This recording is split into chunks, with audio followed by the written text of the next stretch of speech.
What is going on, all of you speedy hedgehogs out there in the world? I am Mega Am, so thank you for watching this review video. Whether you are a new or returning viewer, appreciate you stopping by here. And yes, of course, as a big Sonic fan, had to take a look at this game re-release and also new content here for Sonic Across Shadow Generations, the newest release for the Sonic franchise. And like I hinted at earlier, it is essentially a remaster of Sonic Generations, but with a whole new mode as well, being Shadow Generations, focused on Shadow the Hedgehog for the upcoming role in Sonic Movie 3 and for the Year of Shadow they've been promoting.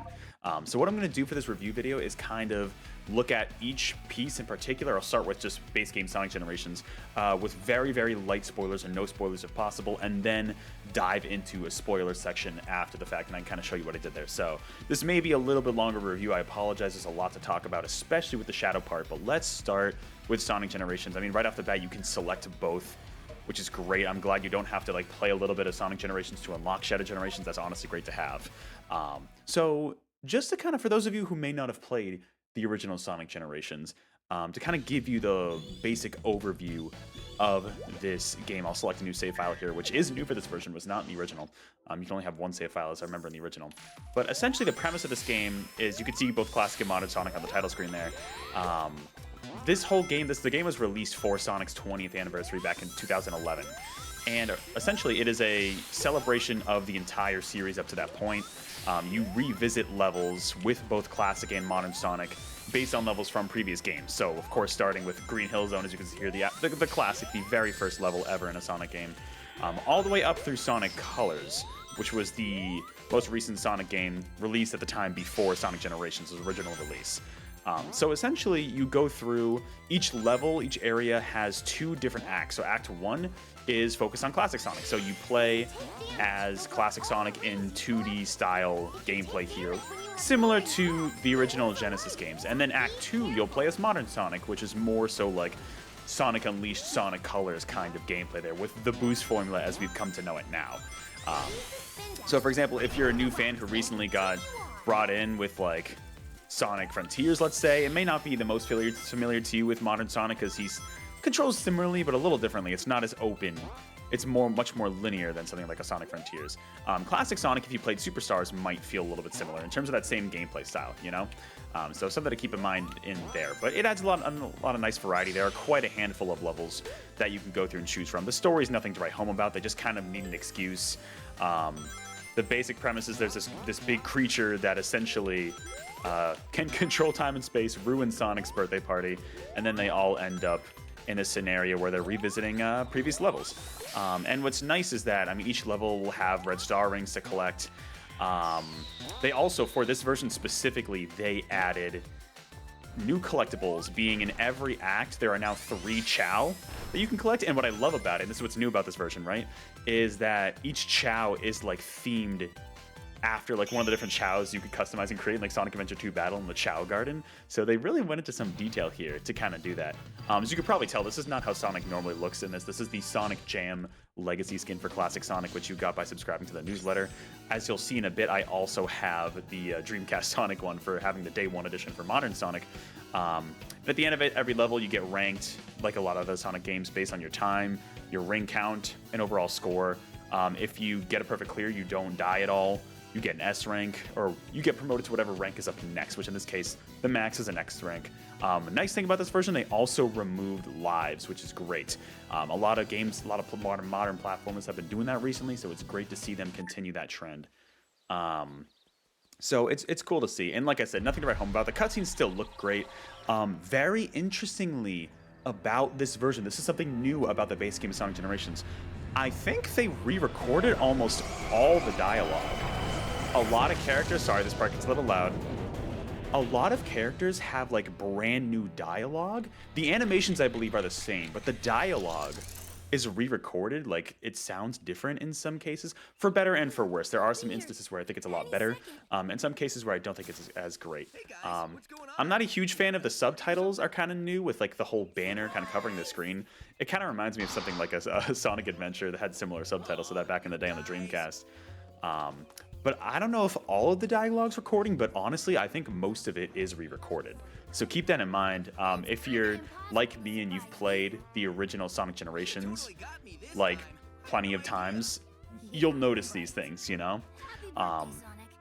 So yeah, we're not gonna watch this whole cutscene. Essentially, everybody gets kidnapped here, and we're in this white void, and you're going through these levels trying to restore color. This is kind of like a hub world you can explore a little bit. It's only 2D though, so keep that in mind. So you're kind of exploring these different levels. Right now, it's forcing me to go into Green Hill Zone. Like you can see here, Act 2. When you unlock music, you can unlock different collectibles and music based on red star rings you collect, and also there are different challenge objectives you can unlock as you go through. You can unlock stuff like concept art, music tracks to change in the background of these levels, which is a really cool feature. So there's a lot of cool stuff here. I'll just show off a quick modern Sonic stage so you can see what it looks like. But if you're familiar with like the daytime stages in Sonic Unleashed or Sonic Colors, these are going to look familiar to you, where it's honestly not... I'll be honest, most of it is 2D, kind of like Sonic Colors was, so it'll feel very familiar to you if you've played Sonic Colors or Sonic Colors Ultimate a few years ago as of this recording. But of course you can boost through enemies. They remapped some of the controls. I don't think right trigger was boost in the original generations. I think that's something brought over from Frontiers. But you got your sliding, you got your rail grinding. So modern Sonic has a lot more to offer in terms of level design, honestly. But, you know, classic Sonic is still interesting. One thing that I want to point out here, and this is a weird, I don't know if this is specific to my situation or what, but playing this game, and just to clarify, I am playing the Xbox version. There is a, like, the smallest, the tiniest of input latency. And it's not the controller, I found out, because I have the Xbox 360 version of this game that is backwards compatible through the Series X with 4K 60 frames per second. And what's weird is that that input delay is not in that version. The way I can tell is because there are sometimes you'll come across these obstacles that are like these little poles that you swing around, and you have to time it at the right moment in order to swing properly off of them. And even when it's clearly like getting it off right, it doesn't count it in this version. But if I do it barely early enough to where it's clearly not supposed to work, it does. So there, for some reason, and I don't know, it's my biggest issue with this version of this game, and I hope it's exclusive to this Xbox version. Let me know in the comments below if you've played Sonic Crash Shadow Generations going through the main game here. Did you experience any like slight input latency like that? Because I didn't in the Xbox 360 version, but I did here, which is a little bit of a bummer because it definitely messes up some timing, especially with the precision platforming of classic Sonic levels. And modern Sonic, I noticed it occasionally. It's just kind of a bit of a bummer because, like, you know, it worked fine in the older version, so it seems exclusive to the remaster. Not a huge nitpick at the end of the day, but it definitely messes me up in some areas for sure. Especially if you're trying to go for like all S ranks and you mess up like a swing somewhere or a jump somewhere, it's honestly kind of noticeable. Like I said, more so in the classic Sonic stages. There are a couple like visual glitches and stuff in this version too. But we're about to get into one thing here that if you've played the original Sonic Generations, this is going to be brand new to you. Which which is honestly a very good improvement here. Bit of a minor thing, but still noticeable. Well, you're safe now, and that's what's important. So those segments there, right? All right, I'm going to skip this cutscene. I don't care. Those segments there, right? Every level, you're rescuing one of your friends. So here, I beat Act 1 and Act 2 of Green Hill. I freed Tails, right? In the original version of Sonic Generations, you would rescue the character. They have their little dialogue. And then Sonic just kind of like sits there silently and doesn't say anything. And nothing really happens. And it's very awkward. They re-recorded new lines for those moments, which is honestly really cool. They also re-recorded a few different new lines to like add more fan service and stuff in there. Here's the Chow that I mentioned, which is kind of fun. I didn't end up collecting every single Chow. I started to and just kind of fell off of it. But yeah, essentially now we have the ability to swap between both classic and modern Sonic. What's cool is that both of them have the drop dash, which was introduced in Sonic Mania. What's weird is that classic Sonic doesn't have the drop dash in the hub world. I don't know why that is. Modern Sonic does for some reason, so I don't know that for sure. But essentially you go through here. I never do the skill shop. I almost never do the skill shop, but you can essentially buy certain skills. Some of these are upgrades and some of them are just like, I don't know why that's still here. There's no lives in this game. Some of them are only equipable with certain classic or modern Sonic, and like others are like upgrades. Some of them are just like one-use items. So there's a lot of different stuff you can do there. I usually don't mess around with that. The collection room's fun. This is where you can view like cutscenes, chows that you've rescued, different concept art, the music you can play, and also see what characters there are. And also a little neat trick. This is funny. For people who aren't aware of this, in the original game, they had, I believe it was like a contest or something, or like every week they would give away some kind of code or something to unlock one of these trophies. Now, in this version, they are all unlockable from the start. I just realized there might be some spoilers in there for this game, so sorry about that. Those are unlocked from the start in this version. It's just kind of a neat little thing that they still included it. But in Sonic Generations, you have to input codes in order to receive each one of those trophies. But they're all just here, which is kind of cool. What is this again? Oh, information pod. Yeah, I never used that either. I don't think I've ever used that. But essentially, you unlock different levels as you go through with Act 1s and Act 2s to do. There are boss fights to do. There are plenty of boss fights. There is, of course, like a final boss as well to take on. And once you complete, there's kind of a few different main areas of the hub world. Once you complete a few levels, you unlock those challenges, like I said, which will, if you beat, will get you things like extra concept art, extra music, stuff like that. You actually do need to complete, I think, a minimum of 3 challenges per area. There's 5 for each zone.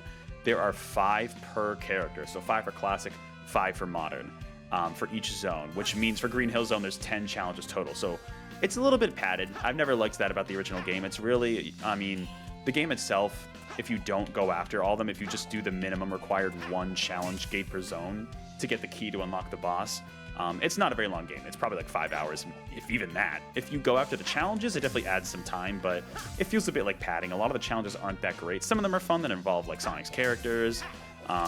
Some of them aren't as great. I won't mention specific ones just to, I guess, keep you in suspense there. But I'm already talking about base game generation so much. In terms of improvements, just to summarize, like, the re-recorded dialogue is nice. The collectible chows are nice. I didn't go after them too much. I'll show a little bit of the ones I did get in the spoiler part. And yeah, you know, it's still like a solid game overall. It's still one of the best modern Sonic games in my opinion.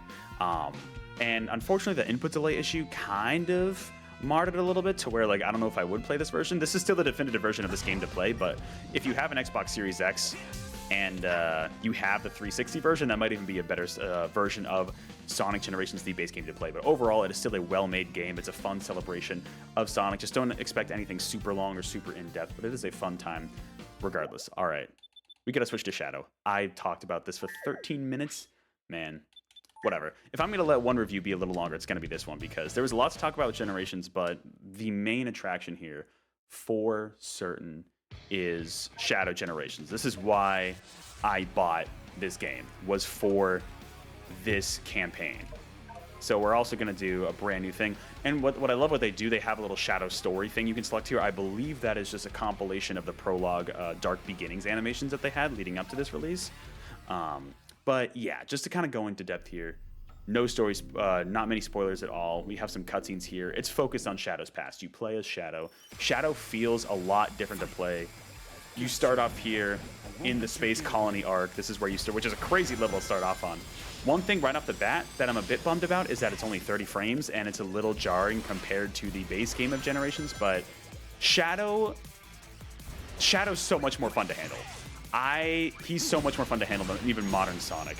The levels in this game, I think, are some of, if not the best design boost formula Sonic levels we've ever had.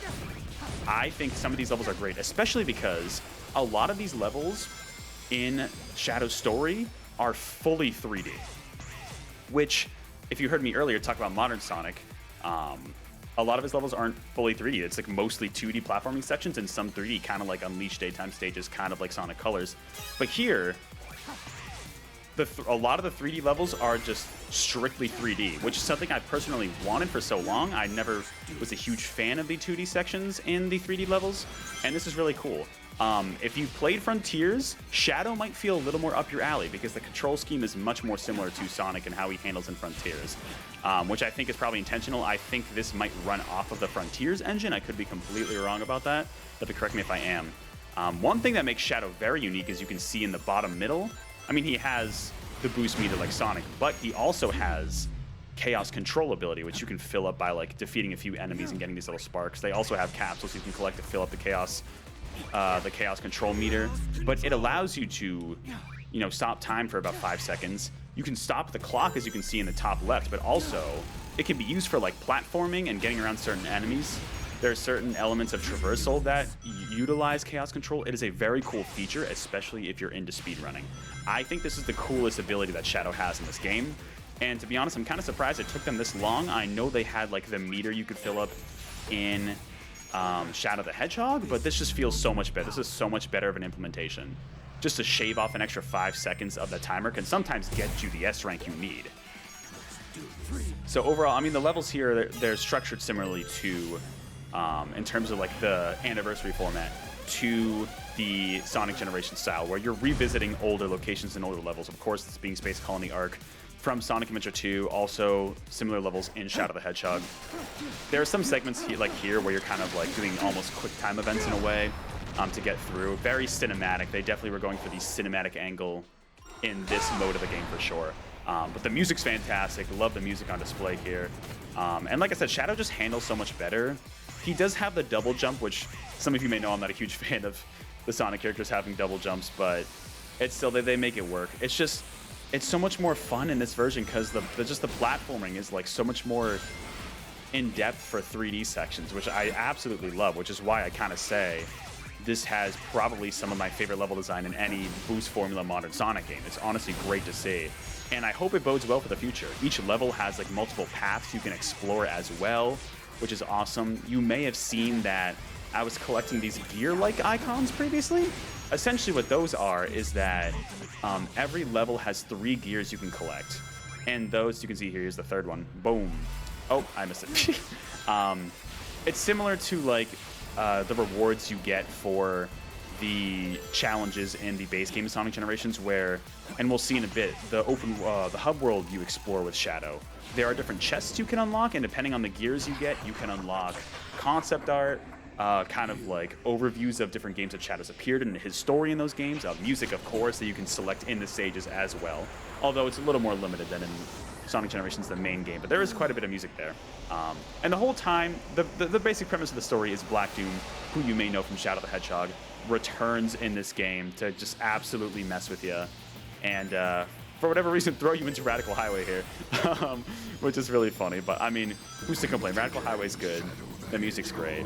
So you're essentially revisiting past trauma and having to deal with it, which I think is kind of a fun thing for Shadow to deal with. I mean, well, not fun for him, I guess. But, you know, it's crazy to see, like, Black Doom back in a new Sonic game. It's honestly crazy to say. The sense of speed and thrills in the Shadow stages are just, like, absolutely phenomenal. While also, like I said, the platforming is genuinely, like, some of the, like, I think, in my opinion, it's the best 3D platforming we've seen in modern boost formula Sonic games. It genuinely really is, which is why I think I like it more for that reason than the base game of Sonic Generations here. But similar to Sonic Generations, there are multiple levels to go through. There are multiple boss fights to partake in. And it's kind of funny because they try to have it make sense, like when Shadow's going through his campaign, like how it lines up with Sonic's campaign and the base game, because they do take place simultaneously. And it's kind of cool to see how that all pans out. So they have little segments like this just to kind of be flashy and stuff, but it's pretty fun. And the thing with the hub world now, I mentioned previously, where, you know, in the base game of Generations, it's a 2D hub world, which feels kind of limiting. This hub world is fully 3D. So it's honestly pretty much like an open zone in Sonic Frontiers. If you've played Sonic Frontiers, it's going to feel very similar to what that was like. And so, which is really, really cool. And honestly, it feels great for the most part. One problem I have with the hub world that I talked about a little bit, or I hinted at a little bit with the talk about the collectible gears that unlock chests in the hub world, they really don't do a good job of telling you where said chests are. They don't, like, it's not like Sonic Frontiers where you scan a part of the map and you get some of the map icons. They don't really tell you. You have to discover the map icons for yourself. To me, the collectibles in that way feel almost like an afterthought, which is a bit of a bummer. I know it's not the main focus, but definitely feels a bit like a bummer. For anybody who carries, the ranking system is pretty much the same thing as Sonic Generations, although you can even get an S rank in this campaign without getting a perfect clear, which is interesting. Just something to note. But I guess if you thought it was too hard in Generations, there's that for you. We can skip this cutscene. We don't need to see the story here. But similar to base game Generations, you are restoring color to these levels as you go through. And you'll meet up with some characters, you're familiar with too, for sure. And essentially, there's the big thing in the sky. I feel like it's kind of similar to something like Bowser's Fury in Mario 3D Land. Mario 3D World, sorry, the re-release on Switch. I actually think it's a pretty fair comparison to that version. Oh, look who it is. Oh, we're not going to talk to him, though. But there are different challenges. You can kind of roam around and explore. You can find these different chests here to unlock different things in the main menu. There are also these little nuts and bolts you can collect, and like I mentioned with the chests here, they don't tell you where these are. There's no way to figure out where these are in the overworld map without just roaming around nonstop, which I think is probably my biggest complaint with this mode in this campaign. Now, there are also challenge gates you can unlock after beating a couple levels, similar to the base game of Generations. I honestly think they're superior for pretty much the most part compared to base game Generations, probably because there are fewer of them. You do need to complete a few of those to unlock like the next boss, for example, is when they appear. But similar to Frontiers here, you can see too, like there are some of these platforming challenges like you'd see in that game to get little goodies and stuff. But excuse me, there's just so much to talk about this game. It's so hard to keep this video short. Oh man, it's so long. Yeah, I think I won't go too much into this here, but I think this is far and away the superior version. I didn't even talk about the Doom abilities. You unlock those as you go through the story. You unlock different abilities you can do with these different gates pretty much when the story prompts you to. You'll be able to unlock these different abilities. Some of them are good, some of them are not great. I'll get into which specific ones in the spoiler section, but some of them just feel too gimmicky, but others feel honestly great and part of what should be remaining as part of Shadow's core moveset. So pretty much my thoughts on there. I mean, overall, the story is pretty much as basic as it is in the base game of Generations, but Shadow just feels so much better to play as. I mean, he's cooler, of course, but like in terms of controlling wise, he feels so much more precise than modern Sonic especially. I never loved classic Sonic's feel in base game Generations, but even more so than modern Sonic, Shadow just feels great to play, and it makes me want him to be playable in a Frontiers follow-up even more now than ever. And I'm really hoping they do that. Who's to say? Hopefully this has an impact on the future of the next game, but it's a really nice legacy to Shadow, especially if you played even some of the more niche games like Shadow the Hedgehog. I think you'll get a kick out of some of the little nods and tips here. And the hub world's it's more fun to explore than the base game of Generations for sure, just being open in 3D. Just the collectibles was a bit of a bummer. The final boss was decent. It's better than the Sonic Generations final boss for sure. I don't know, I think they've learned a lot of design sensibilities, especially from Frontiers, and applying that knowledge to more of a boost formula Sonic game like we've known it. And I think they made for a great, still short, to be fair. It is shorter, honestly only slightly shorter, I would say, than the base game of Sonic Generations. It still stands at its own right, and honestly, I think it's more fun to play. But that's just me. Everybody's going to be different, of course. It's just Shadow's feeling to control. He feels a lot better. His abilities are really cool, especially Chaos Control, and some of the Doom abilities, some are a little gimmicky. The level design is honestly some of the best 3D Sonic level design we've had since like the adventure games.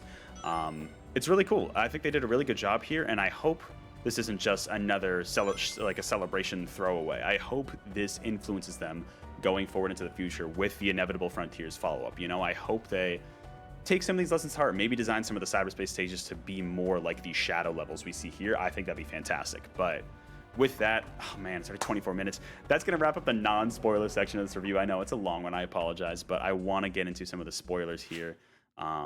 So click away if you would like to not be spoiled on anything here, as I'm going to go back into Sonic Generations, the base game, give some spoilers there, and then we'll go back into Shadow to end it fully with spoilers. So give you a few more seconds to click away if you do not want to be spoiled by anything here. All right. Honestly, not too much to spoil with Sonic Generations, I feel like. I started to collect the Chow in like Green Hill, and then I kind of stopped. Originally, I was going to get all of them, but I ended up just speeding through. I didn't even do all the challenge gates. I've played this game so many times, I feel like I really didn't need to go through a lot here and re-experience it. Like I said before, this pretty much for the most part is just the original Sonic Generations. The input latency was a bit of an issue, some minor visual glitches, like some stuttering like you're seeing there. The Chow are a neat little collectible, but it wasn't enough to motivate me to replay all the levels. But I love how when you collect them, you can see them kind of like flying around in the little level diorama in the background here. And like I said, the new dialogue every time Sonic rescues a friend is great. Like, it's so well. They like reanimated his like mouth, I think, to like fit those dialogue. What's weird is that some of the re-recorded dialogue, they didn't reanimate the characters to like sync up with the dialogue, right? At least in this version, which was a little bit strange. Wasn't a huge fan of that. They also included the Casino Night Pinball here, in case anybody was worried that they wouldn't. That was such a significant content drop in this game. But yeah, new voice actors as well for certain characters, like I think Rouge and Cream in particular were newer here. But yeah, not really too much else in terms of spoilers to talk about. I did get all the red star rings by accident in this act. I think that was the only one. Look at the Chow back there. Look at him lie down. Absolutely great. The Chow are super cute. It's great to see them. The pumpkin one, of course, but they don't really have a huge impact. Overall, it feels like the original Sonic Generations, although some of the physics on Classic Sonic also feels a little not great. And like I said, that slight input delay. Let me know in the comments below. Maybe it's just the Xbox version, but the 360 version via backwards compatibility is totally fine.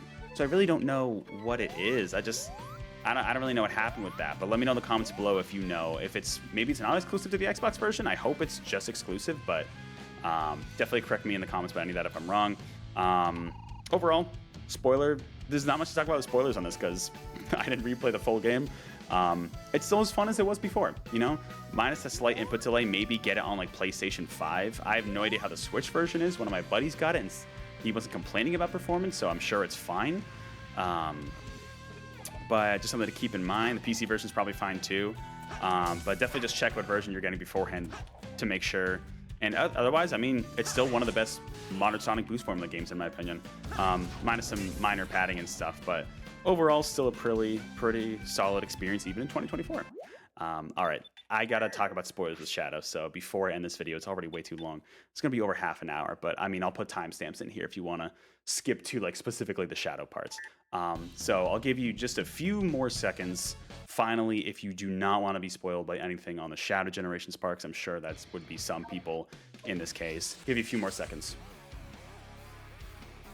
All right, let's get into it. So, okay. Minor nitpicks. Why is Radical Highway the final level? Like, I do not get it. Why is Radical Highway the final level? It felt really weird because like Black Doom kept taking you back to Radical Highway in a few different segments in certain levels, which I honestly found like weird that they then made it a full level. I don't know, it was a little weird. Like, I mean, they could have at least done Westopolis. I don't know, it felt weird that there was no Shadow the Hedgehog level. Like, I know it was represented by, you know, Black Doom being there and everything, and like, cool. But like, I don't know, I still feel like there should have been a Shadow the Hedgehog level. Like, even if it was Westopolis, I would have loved like Black Comet at the end. Even like Prison Island would have been super duper cool. Because I could have tied that into SA2 as well with like White Forest, but it was a little bit of a weird choice there. My favorite level in this game is definitely Kingdom Valley Act 1. I mean, the music, but also just like the level itself, I just find super duper fun to go through that one. Space Colony Arc was also really good. The first one on Radical Highway was good, to be fair. Going back to Rail Canyon felt great.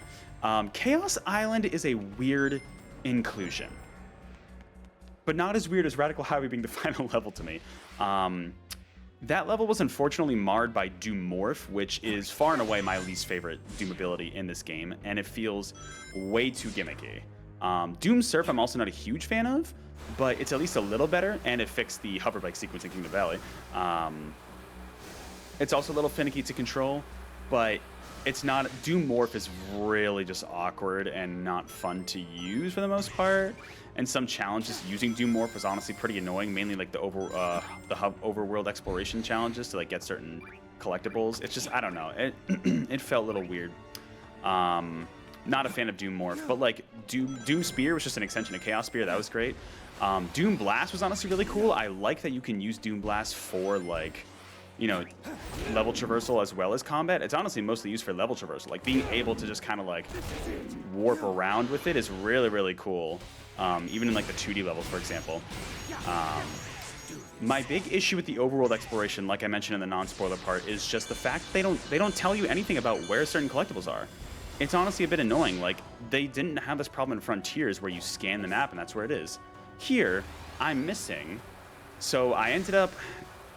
Did I find all the chests? I did find all the chests. I had to use a guide. There were like 7 or 8 I couldn't find on my own. So I had to use a guide for that, unfortunately. And then I'm missing 2 of these stupid little nuts and bolts, and I've scoured the overworld multiple times to find these. And I don't know. It's dumb. Apparently there's a music track locked behind that. I just don't know where it is. Like, I'm never going to find them at this rate because the game doesn't give me any good way to find them. And there's no point in using a guide on that because then I'd be spending like hours just figuring out which 2 I missed. You know what I mean? It really felt like an afterthought, which is a bit of a bummer. Granted, it's not the focus of this one. Some of these challenges were fun. Some of them were hard, but I liked them. Going back to Doom Powers, I didn't really talk about Doom Wing at all. Doom Wing is pretty solid. It was weird how they only used it in, what was it, Space Colony Arc Act 2? And then you finally get it back right before Radical Highway. That was a bit strange. I mean, it is a little overpowered, so I think they wanted to limit its use. Essentially treating it like Supersonic for modern Sonic in this case. And I guess classic Sonic here. But Doom Wing was pretty cool. I did like it. I wish there was a way to disable it when you take it out, though. That would be my one criticism of that ability, would be like, rather than just having to wait until your counter reaches 0 again, like just be able to disable it. You know what I mean? I think that would be really neat. But yeah, otherwise, I mean, overworld exploration is still fun for the most part. Just kind of run around. I mean, that's probably what they wanted you to do and why they didn't give you ways to see all the collectibles and stuff. Like, you don't see these chest icons until you just pop up in front of the chest. Like, that's the weird part. They should have had something that you could scan to, like, get the chest icons to appear. Also, can I just shout out Big? Can I shout out the fact that Big is here? Because he wasn't in the base game of Generations and they've been making him more of a character in the games. Just all of a sudden to see Big just, like, show up after Kingdom Valley was so funny. That made me laugh. That was so funny. I think they know he's a meme. They're just gonna throw him into Shadow's story. Like, why not? It's just funny. And also seeing Marie and Gerald, that was too cute. I'm actually surprised they went into Shadow's connection with Maria as much as they did, and Gerald too. Like, I think that's honestly the most screen time we've ever seen with them in the game. Otherwise, it's relegated to side stuff. It's relegated to like the comics, right? So it's really cool to see that. The boss fights were good. I liked Biolizard. Metal Overlord I think might have been my favorite. And I mean, Mephiles was the one fight I wanted back, man. Like, that was great to have him here in a modern Sonic game. And then finally, like, revisiting Devil Doom.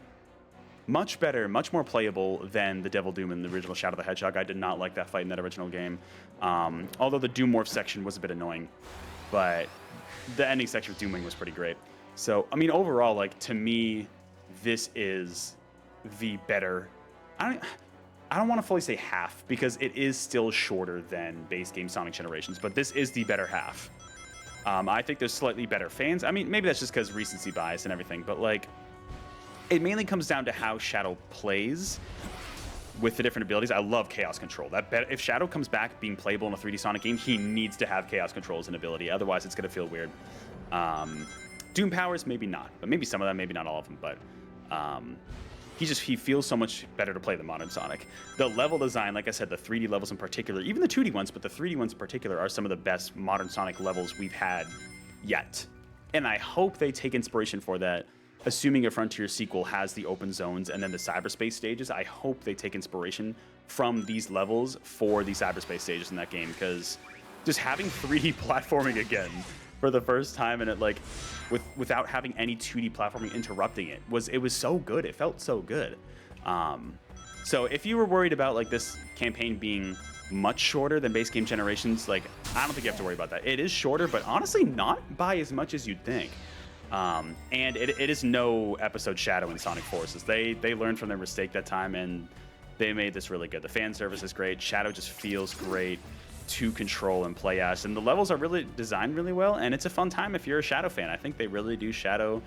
I think they really give him his credit where it's due. You know, especially if you're a fan of like SA2 and Shadow the Hedgehog and seeing all those characters. So definitely a fun time. Like, I mean, you could probably wait for this to go on sale. It'll go on sale eventually. If you're just looking to get the Shadow campaign and experience that, I'm sure it'll go on sale at some point in the near future, maybe even for like Black Friday, Cyber Monday coming up. But overall, I mean, I think it's worth the time and investment, right? I spent about 10 hours in this campaign. That's because I tried to explore the hub world multiple times to get the collectibles, but also playing through the levels and enjoying that and doing all the challenges and stuff. It was honestly a really fun time, and I would recommend it, especially if you are a fan of Shadow as a character and how maybe closer to some of how those adventure games played. But with that, oh my god, 35 minutes. I apologize, but I had a lot to say about this one being a Sonic fan. I'll definitely break it up with timestamps. That is going to do it for this review of Sonic Cross Shadow Generations. I know a lot to say in there.